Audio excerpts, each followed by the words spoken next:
Hello friends, नमस्कार और सभी को मेरा प्रेम। एक क्वेश्चन है ममता जी का और उन्होंने बहुत बढ़िया क्वेश्चन किया है। मुख्यतः हम ये कोई भी हम कार्य करते हैं तो उसका बायोडाटा हम नहीं जानते हैं और उसमें एंटर कर जाते हैं और उसके बाद हमें तरह तरह के अनुभव होने लग जाते हैं और उसके बाद हम भयभीत हो जाते हैं, स्तब्ध हो जाते हैं कि ये क्या हो रहा है मेरे साथ। तो ठीक है, जहाँ हमको जाना है वो तो ऑटोमेटिक हो जाता है, वो कोई बड़ी बात नहीं है। लेकिन फिर भी अगर उनका हम ज्ञान रखें कि इससे क्या होता है, आगे क्या होने वाला है, तो वो भी हमारे लिए बेटर होगा। लेकिन सबसे अहम बात यह है कि जो चीज़ होना होता है ना, वो हो जाता है। और जिस चीज़ का हम एक शेड्यूल तैयार करते हैं तो वो चीज़ कभी नहीं होने वाला है, ये भी चीज़ होता है। तो चलिए, उनका क्वेश्चन जो है बहुत बढ़िया उन्होंने क्वेश्चन किया है कि ध्यान में आंखें दिखाई दे तो उसका क्या मतलब है। सातों चक्र जागृत होने के बाद क्या होता है, शरीर में क्या बदलाव होता है। तो बहुत बढ़िया क्वेश्चन है। सबसे पहले तो ध्यान में आंखें दिखाई दे तो उसका क्या मतलब होता है, इसको मैं पहले डिटेल से बताऊंगी कि जब भी हम अध्यात्म के रास्ते पे चलते हैं, हम कोई भी कार्य करते हैं तो उसका अनुभव होने हमें लग जाता है। धीरे धीरे सब कुछ हम जानने लग जाते हैं। उसी प्रकार अध्यात्म है। तो जैसे जैसे हम आध्यात्मिक जगत में एंटर करने लग जाते हैं, क्योंकि जगत बहुत सारे हैं। हमारा जो भौतिक जगत है वो सिर्फ हमारे जैसे लोग जो हैं, हम उन्हें देख सकते हैं, उसे समझ सकते हैं, हमारी दुनिया कैसे चल रही है उसमें हम जी रहे हैं। लेकिन हमसे अलग जो सूक्ष्म जगत है, उनकी भी तो एक दुनिया है जिसे हम नहीं देख सकते हैं, लेकिन वो हमें देख सकते हैं। अभी मैं यहाँ पर हूँ तो यहाँ पे सिर्फ मेरा जगत नहीं है, सूक्ष्म जगत भी है। आत्माएं हैं, वो खुले रूप से घूम रही हैं, वो हमारे अगल बगल भी होंगी, लेकिन हम उन्हें देख नहीं सकते हैं, क्योंकि ईश्वर ने ये चीज़ हमारे में विकसित नहीं किया है। अगर हम देख पाते तो हमारा क्या हाल होता। तो ईश्वर हमें बहुत कुछ ऐसी चीज़ें जो है वो छीन करके भेजता है कि हमें जो जीवन जीने में कोई भी परेशानी ना हो। तो ये ईश्वर की मर्जी है। अब उसी प्रकार आध्यात्मिक जगत भी होता है। हम जो ध्यान कर रहे हैं, हम ध्यान करने का हमारा पर्पस क्या है? आध्यात्मिक जगत, इस विराट जहाँ से हम आए हैं उसको जानना। मैं कौन हूँ, कहाँ से आई हूँ, मैं कहाँ जाऊँगी, ये सारे क्वेश्चंस होते हैं ना आध्यात्मिक लोगों के मन में। और अंततः सबसे बड़ा क्वेश्चन यही है कि मैं कौन हूँ, कहाँ से आई हूँ और कहाँ को जाऊँगी। सबसे बड़ा क्वेश्चन। बाकी सारी दौड़, सारी वासनाएं, सारी क्वेश्चन, सब कुछ वहम है, सब कुछ बेकार है ना। तो जब हम ध्यान करने लग जाते हैं, अध्यात्म में आगे बढ़ने लग जाते हैं, तो हमारा जो चेतना है और ये विराट का जो चेतना है, या विराट जो है, जो निराकार है, तो सिर्फ मैं ही उस रास्ते पे जा नहीं रही हूँ। बहुत सारे बुद्ध पुरुष जो हैं वो उस रास्ते पे चल चुके हैं। और स्वयं ये जो विराट है वो तो खुद ही वो विराट है। और जितने लोग चल चुके हैं उनका भी तो एक स्मृति है, क्योंकि हम उनके रास्ते पे चल रहे हैं। अभी हमारा सफ़र न्यू है और धीरे धीरे हम जो है उसमें महारत हासिल कर रहे हैं। मतलब ये है कि धीरे धीरे हम सब कुछ जान रहे हैं कि वास्तव में क्या है। तो आखिर हमारे सफ़र में ये सब कुछ क्यों होता है? आँखें दिखती है, किसी को 2 आँखें दिखती है, किसी को एक ही आँख दिखती है। मुझे एक आँख दिखा और 3 से 4 बार वो आँखें लगातार दिखा। 5 सेकेंड 10 सेकेंड के अंतराल में। और वो आँखें जो थी वो किसकी थी? स्वयं बुद्ध भगवान की थी। सिर्फ आँखें ही नहीं दिखती है, हमें बहुत सारे अनुभव होते हैं। दिव्य प्रकाश, देवी देवता, अलौकिक शक्ति, गुरु भी दिखते हैं। ये क्यों दिखते हैं? तो ये इसलिए दिखते हैं कि इन्होंने जो सफ़र आप तय कर रहे हैं, इन्होंने वो सफ़र तय कर रखा है और उस यात्रा को उन्होंने पूर्ण किया है। अब वो हमें दिखना शुरू हो जाएंगे। हमें ये आम लोग नहीं दिखेंगे। जिन्होंने भी ध्यान साधना किया है और उस अवस्था को प्राप्त किए हैं, उन्हें हम देख सकते हैं। वो हमारे ध्यान में आ सकते हैं, क्योंकि उन्होंने उस चेतना को प्राप्त कर लिया है और हम उसी सफ़र में चल रहे हैं। तो उसी प्रकार जो है हमारे सफ़र में जिन्होंने भी तय कर रखा है उस सफ़र को, वो हमारे अध्यात्म में, हमारे ध्यान में आएंगे। ये कोई बड़ी बात नहीं है। हाँ, ये चीज़ आपको क्या इंगित कर रहा है कि आप ध्यान में पीछे नहीं, आगे की ओर बढ़ रहे हैं। आपका ध्यान सफल हो रहा है। तो ये संकेत ये है कि हमारा ध्यान जो है वो सही रास्ते पे है, सही वे में हमारा ध्यान चल रहा है और जो अनुभव होने होते हैं वो हमें होने शुरू हो गए। तो सातों चक्र जब सक्रिय हो जाता है तो क्या होता है हमारे साथ? तो हमारा जो भौतिक जगत है, मैं ध्यान कर रही हूँ तो मेरा जो भौतिक जगत है, ध्यान करने से पहले तो मैं भौतिक ही हूँ, लेकिन जैसे ही ध्यान में चक्र हमारे सक्रिय हो जाते हैं, भौतिक जगत का जो सीमा है उससे पार करके हम ऊपर उठने लग जाते हैं। ऊपर किधर? तो उस ब्रह्मांड की तरफ हम बढ़ने लग जाते हैं।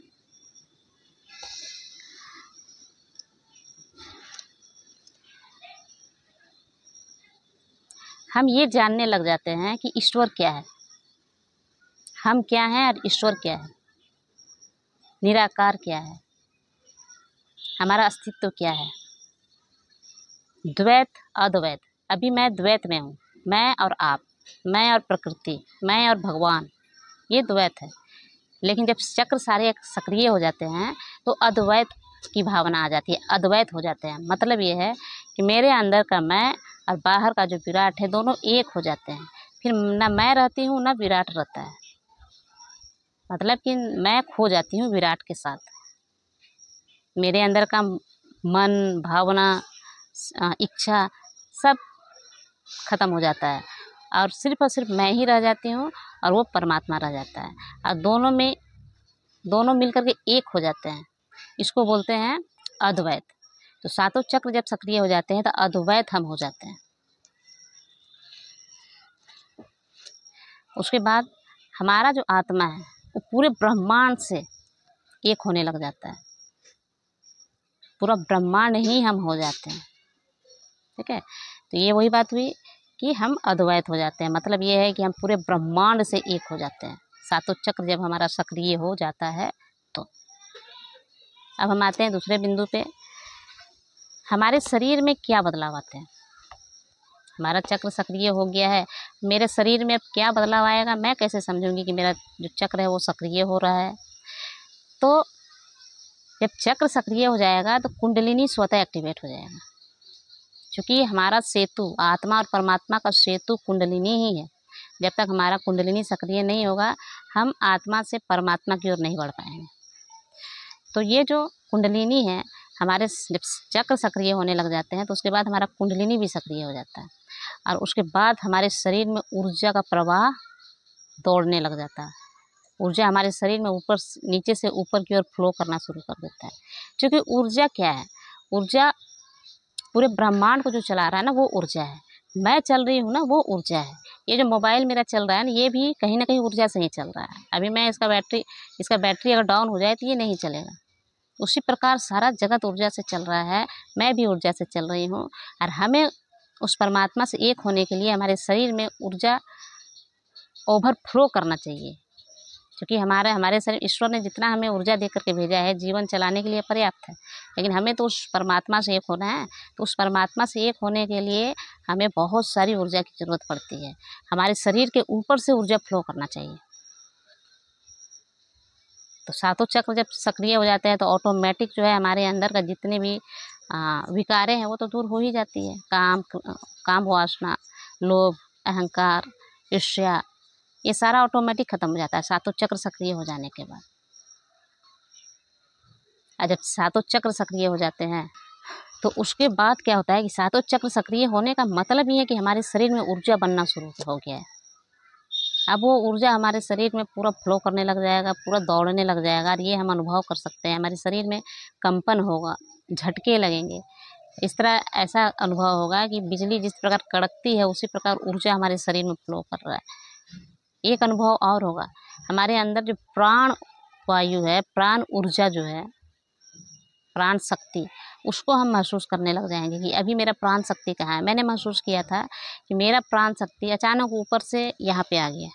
अब जब मेरा प्राण शक्ति यहाँ पे आया तो ऐसा लगा कि पूरा शरीर मेरा शून्य की अवस्था में चला गया है, और यहाँ पे जो है, यहाँ पे मेरा प्राण अटका हुआ है।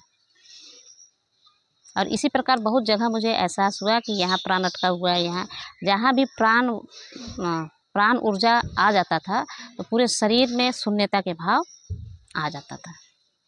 मेरा जहाँ पे प्राण ऊर्जा है उसके अलावा जितने शरीर में जितनी भी जगह हैं वहाँ पे ऐसा लगता था कि वहाँ शरीर में प्राण ही नहीं है, सिर्फ एक जगह है, और वो जिस जगह ऊर्जा होता था उसी जगह। एक पॉइंट और क्या है कि कभी कभी शरीर पूरा गर्म हो जाएगा, कभी कभी शरीर पूरा ठंडा हो जाएगा। गर्म इसलिए हो जाता है कि हमारा नाभि चक्र जो है वो सक्रिय हो जाता है, ऊर्जा जब फ्लो करने लग जाता है। आप तो ये भी जानते हैं कि ऊर्जा से ऊर्जा टकराता है तो घर्षण होता है। ये हाथे जो है उसको मैं ऐसे ऐसे कुछ समय के लिए घिस देती हूँ, तो घर्षण के कारण, ऊर्जा के कारण जो है हिट हो गया, हमारा ये हथेली जो है वो हिट हो जाता है। उसी प्रकार जब ऊर्जा फ्लो करने लग जाता है तो हमारा शरीर जो है, हमारे रीढ़ का हड्डी जो है वह गर्माहट होने लग जाता है, बहुत गर्म, और एक ठंडा भी हो जाएगा। ऐसा महसूस होगा कि ठंडा हो गया, पूरा शरीर ठंडा पड़ गया है। तो वो तत्व है, हमारे शरीर का तत्व है, वो तत्व सब सक्रिय हो जाता है, तो ऐसा लगेगा हमारा बॉडी ठंडा हो गया। ठीक है, अगला बहुत बढ़िया इसका एक और पॉइंट है। वो पॉइंट ये है कि हम थका हुआ महसूस नहीं करते हैं। सबसे बड़ा पॉइंट, हमारे शरीर में ऊर्जा इतनी बनने लग जाती है, क्योंकि हमारे शरीर में ऊर्जा की खपत हो गई। अब हमें क्या होगा, शरीर में थकान आएगी, कुछ करने का मन नहीं होगा, सोने का मन होगा, क्योंकि सोने के बाद ही ऊर्जा हमारा बनता है। लेकिन सातों चक्र सक्रिय हो जाने के बाद हमें ज़्यादा नींद लेने की भी आवश्यकता नहीं है। ऑटोमेटिक ऐसा लगेगा कि मैं तो ऊर्जावान हूँ, मैं तो थकी हुई ही नहीं हूँ। मैं कभी कभी मेरे साथ ऐसा होता था कि मैं दिन भर इतना काम कर लेती थी, फिर भी रात को मैं सुबह में जिस प्रकार मैं सुबह उठी उसी प्रकार रात में सोती थी। क्योंकि शरीर अगर थका हो तभी नींद आता है, लेकिन मुझे न मानसिक में थकती थी ना ही शारीरिक थकती थी। क्योंकि हम मानसिक थक गए तो हमारा शरीर भी ऑटोमेटिक थक जाता है, लेकिन हम मानसिक रूप से थके हुए नहीं हैं तो हमारा शरीर भी ऊर्जावान होता है। तो ये भी अनुभव होता है कि हमें ऐसा लगेगा कि मैं थका हुआ ही नहीं हूँ, मैं और भी कितने कार्य हैं उसको मैं कर सकता हूँ, मानसिक और शारीरिक दोनों। उसके बाद सातों चक्र जब सक्रिय हो जाते हैं तो मुद्राएं बनने लग जाती है। मुद्राएं का मतलब है कि हम जिस भी कार्य को हम कर रहे हैं तो उसको सीखना होता है कि क्या है, किस प्रकार ये होगा, उसमें क्या क्या किया जाता है। उसी प्रकार ध्यान जब हम करते हैं तो ध्यान में क्या होता है कि बहुत सारे अनुभव होते हैं, बहुत सारे स्टेप्स करने होते हैं, तब जाकर के हमें उसका फल मिलता है। तो उसके लिए खेचरी मुद्रा है, प्राणायाम है, श्वासासन है, बहुत सारे नियम हैं। लेकिन जो ही हम ऑटोमेटिक अपने स्वतः ही चलने लग जाते हैं ईश्वर की मर्जी से या फिर गुरु के मार्गदर्शन में, तो स्वतः ही सब कुछ ऑटोमेटिक होने लग जाता है। खेचरी मुद्रा लगने लग जाएगा, ऑटोमेटिक मंत्र जाप। मैं बताती हूँ, मैं अभी कुछ समय पहले का बात है, एकाएक अपने आप मंत्र जाप अपने आप होने लग जाता था। मैं ध्यान करने जैसे बैठी वैसे ही ऑटोमेटिक ओम नमः शिवाय, ओम नमः शिवाय, ओम ओम ओम, एकाएक, क्योंकि मैं शिव जी को ही मानती हूँ। एकाएक ओम नमः शिवाय, ओम नमः शिवाय, इतनी तेज़ी से वो मंत्र जाप हो रहा है कि मैं अगर नॉर्मल वे में उस मंत्र का जाप करूँ वो नहीं होगा, लेकिन जब ऑटोमेटिक निकलता है तो इतना तेज़ी से वो ओम नमः शिवाय, ओम नमः शिवाय, इतना तेज़ी से वो चलने लग जाता है ऑटोमेटिक। तो ये भी अनुभव होगा जब सातों चक्र आपका सक्रिय हो जाएगा तो अपने आप मुद्राएं बनना शुरू हो जाएगी, अपने आप मंत्र जाप होने लग जाएंगे। अपने आप मन करेगा कि आज मैं ये ध्यान विधि कर लेता हूँ, ये ध्यान विधि कर लेती हूँ। मैं साधकों को बोलती हूँ कि एक ही विधि पे नहीं अटकना है। अगर मन करे दूसरा विधि तो दूसरे विधि को आप कीजिए, क्योंकि वो आपका शरीर करवा रहा है, आप नहीं कर रहे हैं। तो ये सब ऑटोमेटिक होता है। मैं एक ही ध्यान विधि में नहीं रहती हूँ। कभी मन करता है दूसरा विधि कर लूँ तो चलो दूसरा कर लेती हूँ। कभी प्रकृति से बातें करने का मन होता है, बातें कर लेती हूँ। कभी प्रकृति में मौन हो जाने का मन होता है, मौन हो जाती हूँ। कभी प्रकृति के साथ एक होने का मन होता है तो एक हो जाती हूँ। कभी मंत्र जाप करने का मन हो जाता है। अपने आप, ये नहीं है कि मैं कहीं से मंत्र को उठा करके जाप कर रही हूँ, नहीं। जो मेरे मुँह से निकल रहा है ये मंत्र, तो मैं उसी को जाप करने लग जाती हूँ। तो ये ऑटोमेटिक होता है आपके साथ, ये आप कर नहीं रहे हैं, ऑटोमेटिक सब कुछ हो रहा है। इसलिए मैं कहती हूँ कि जो शरीर बोलता है वो कीजिए, ज़बरदस्ती अपने साथ नहीं करना है। और एक ही विधि को लेकर के नहीं रहना है कि नहीं मैं एक ही विधि शुरू से लेकर के अंत तक करूँगा। चलिए अब नेक्स्ट पॉइंट पे आती हूँ कि मानसिक और भावनात्मक स्तर में हमारे अंदर में क्या बदलाव आता है। क्योंकि अभी जो हम जीवन जी रहे हैं उसका कुछ और ही मूल्य है, वो किसी और तरीके से हम जी रहे हैं। लेकिन जैसे ही हमारे सातों चक्र सक्रिय हो जाते हैं, कुंडलिनी सक्रिय हो जाता है, फिर हमारे अंदर क्या बदलाव आने लग जाता है। हमारा भावना किस प्रकार काम करने लग जाता है। तो सबसे पहले तो हमारे अंदर जो जितने भी विकारें थी वो दूर होने लग जाती है। चक्रों का मतलब ही है कि हमारे अंदर जितने नेगेटिव चीज़ें हैं, जितने विकारें हैं, अवसाद हैं, वो सब छीन खत्म हो जाएगा।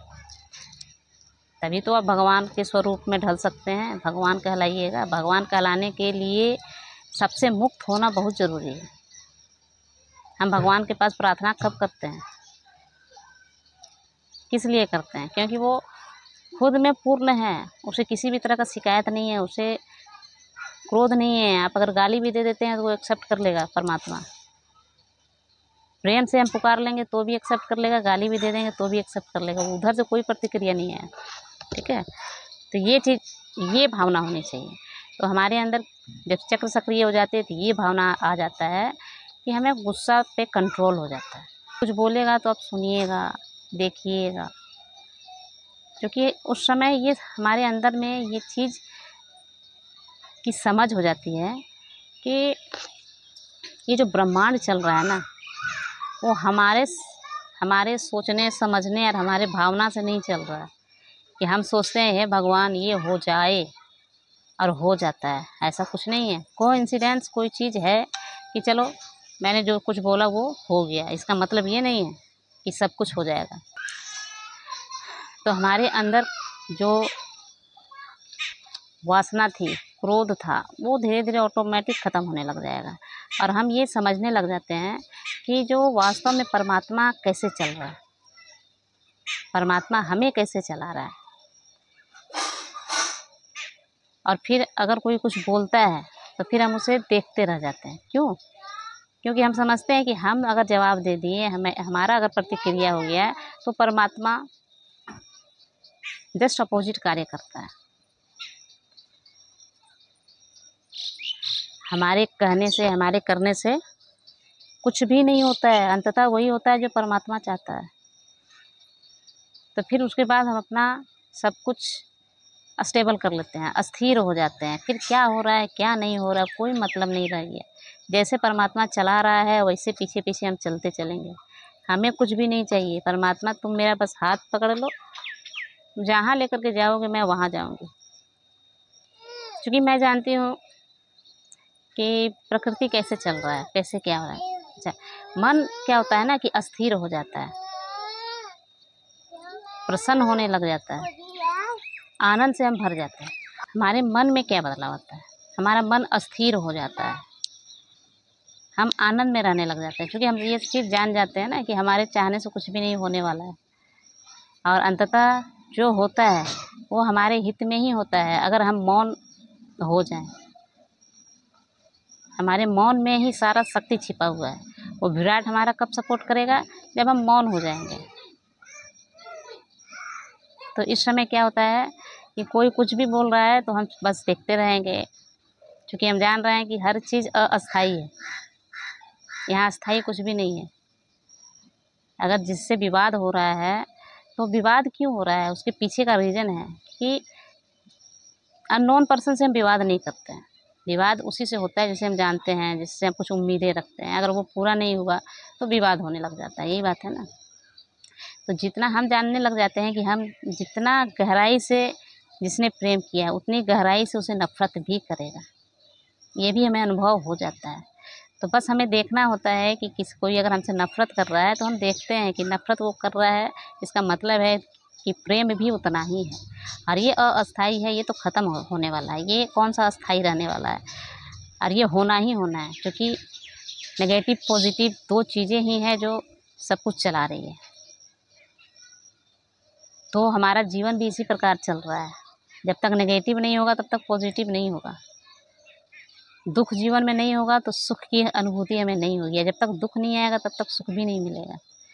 तो ये चीज़ सब कुछ हम समझने लग जाते हैं और इसी कारण हम मौन हो जाते हैं। और मौन की अपनी अलग शक्ति है, ये भी हम जानते हैं कि हम मौन हो गए तो परमात्मा हमारा हाथ पकड़ लिया है।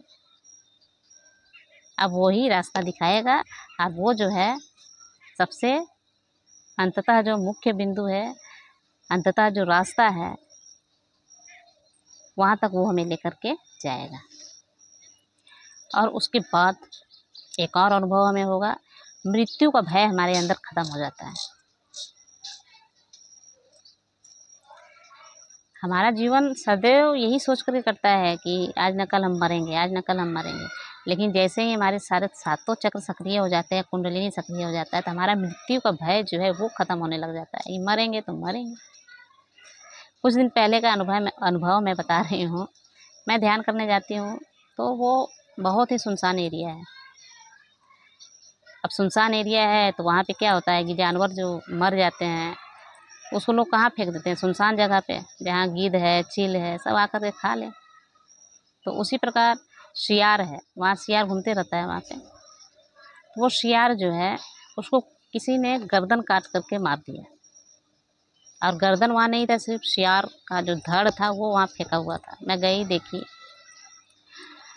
क्योंकि हम ध्यानी हैं, हमें तो सब कुछ अनुभव करना होता है, जीवन मृत्यु से परे ही तो जाना है हमें। तो मैं उसे देखी कि ये मर गया है, पहला दिन। दूसरा दिन मैं गई तो उसका जो है 10% हिस्सा बचा हुआ था, बाकी सब खत्म हो गया, जानवर उसे नोच नोच कर खा चुके थे।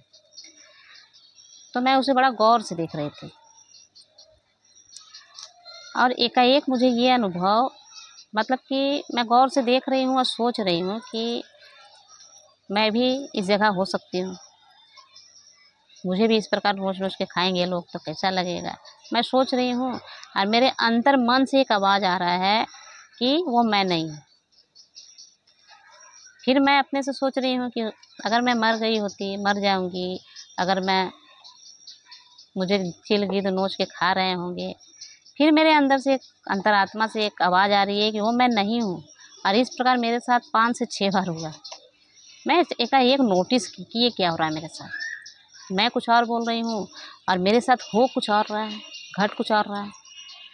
तब मुझे ये रियलाइज़ हुआ कि मेरा जो आध्यात्मिक सफ़र है वो काफ़ी आगे बढ़ चुका है और मैं मौत से परे हो चुकी हूँ। और ये मैं अपने मन से सोच रही थी कि मैं मर जाऊँगी तो क्या होगा, लेकिन मेरा मन नहीं, मेरा जो चेतना है वो बोल रहा है कि मैं नहीं हूँ। और मैंने जब उस पर गौर किया तो पता चला कि वास्तव में मैं वो नहीं हूँ और वो जो शियार मरा हुआ है वो भी वो नहीं है। वो भी इस विराट से एक हो चुका है और मैं भी इस विराट से एक हो चुकी हूँ। वो विराट में समा चुका है, मैं भी समा चुकी हूँ। मैं अभी जीवित अवस्था में समा चुकी हूँ और वो मृत अवस्था में समा चुका है, क्योंकि उसके अंदर का जो आत्मा है वो बाहर निकल चुका है और वो सिर्फ और सिर्फ शरीर ही है और वो शरीर मैं नहीं हूँ। ये मेरे अंदर से आवाज़ आ रहा था। मैं बताऊँ कि मैं उस समय इतना आनंदित हो गई और अपने आप मुस्कुराने लग गई कि वास्तव में जो घटना था वो घट रहा है मेरे साथ। मैं ज़बरदस्ती उसे महसूस करना चाह रही हूँ, लेकिन अंदर से आवाज़ आ रहा है कि वो मैं नहीं हूँ। और वास्तव में मैं गौर की तो मुझे पता चला कि मैं वो नहीं हूँ और मैं बहुत ही प्रसन्न अवस्था में मैं अपने घर को लौटी। और उसके बाद मैं घर में आई, एक अचानक से मैंने मिरर को इस तरह किया तो ऐसा मुझे लगा नहीं, मैं एकाएक मुझे ये अनुभव हुआ कि वो मैं नहीं हूँ, जो मिरर में जो दिख रहा है वो मैं नहीं हूँ, मैं कुछ और ही हूँ, मैं इस विराट से एक हूँ, मैं विराट हूँ। ये अनुभव मेरे साथ हुआ। तो जब हमारे सातों चक्र सक्रिय हो जाएंगे, कुंडलिनी सक्रिय हो जाएगा, तो ये अनुभव होगा मृत्यु से हम पार हो जाएंगे, मृत्यु का भय खत्म हो जाएगा। और सबसे बड़ा चीज़ यही है कि हमें मृत्यु से ऊपर उठना है। वीडियो बहुत लंबा हो रहा है, आशा है कि आपको समझ में आ चुका होगा सारी बातें। और सभी को मेरा प्रेम, इसी प्रकार आप लोगों का प्यार बना रहे। एक चीज़ है कि मेरा फैमिली बनते जा रहा है ना। सबसे एक प्रेम की भावना हो गई है, जितने भी हमारे यूट्यूब फैमिली हैं, साधक हैं, सबसे एक लगाव हो गया है और सब एक फैमिली, मेरे फैमिली के हिस्से बनते जा रहे हैं। तो सभी को मेरा बहुत बहुत